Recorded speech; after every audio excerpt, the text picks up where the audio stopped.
We're here today at the Sunday Mirror. Can you just tell us a little bit about how the paper gets out, like what you do during the week? We come in on a Tuesday. On a Tuesday, we start gathering ideas. What we do is we hold a meeting with all our reporters. We have about 10 or 12 staff who are dedicated to the Sunday Mirror here. We're in the Daily Mirror office, although we do run a separate staff. So on a Tuesday, we have a meeting, come up with ideas, we talk about what stories we've got, what projects we're looking at, what's in the news, what stories to develop, what we can work on. And quite often on a Tuesday, we'll send a journalist out on a story. We'll see how they get on, how that develops during the week. If it's developing well, we'll pursue it and it will get in the paper. If someone beats us to it, puts it in a daily paper during the week, we'll drop it, move on to something else. And the week builds up. On a Tuesday, it can be quite slow, Tuesday and Wednesday. But if something happens during the week, we obviously react to it. And quite often contributors, we deal with a lot of freelance agencies. They'll give us stuff later in the week. So as the week develops, it gets a lot busier. So Friday night, we're here till very late. We've got a man working all night on Friday. And on Saturday, it can be quite hectic.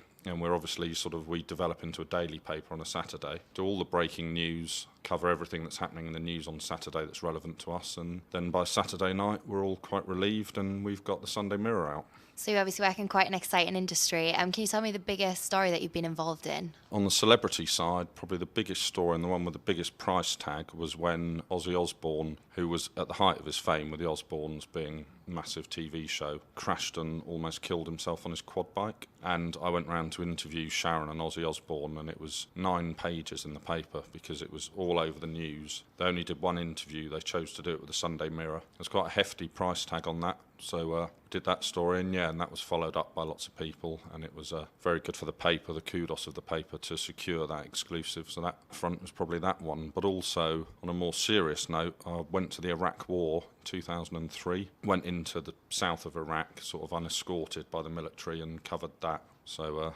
sort of shows the two sides of things we do here. So this is an industry I'm looking to get into. What do you think the power of online is? Like, what's the future for it? I think the media will adapt, it will evolve. I think a lot more of the media will be online. I think for the next foreseeable future, the next 10, 20 years, newspapers in their current form will still exist, but they will mutate and be more driven by what people want online.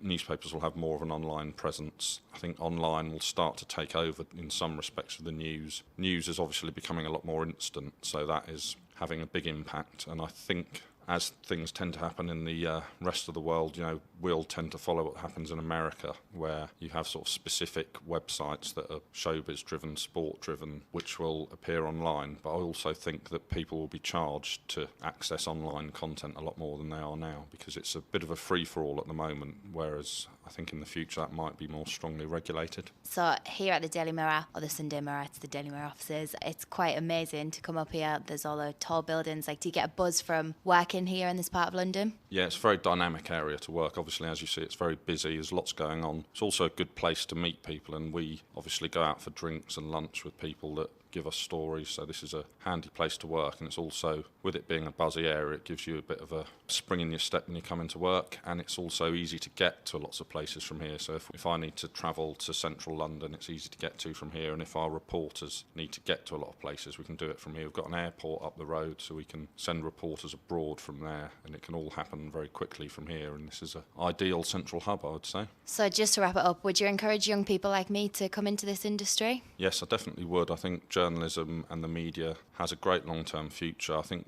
as I said, the media will evolve. Newspapers in their current form may not survive for the next 30 years, but they will evolve onto online platforms. And going into newspapers, I'd say, gives you the best grounding in understanding how to get stories, how to produce stories. I would definitely recommend it something to people to come into. And also, compared with other industries, it's always exciting. It's never boring. And the quickest route is? Quickest route, local paper, then a freelance agency, then onto a newspaper.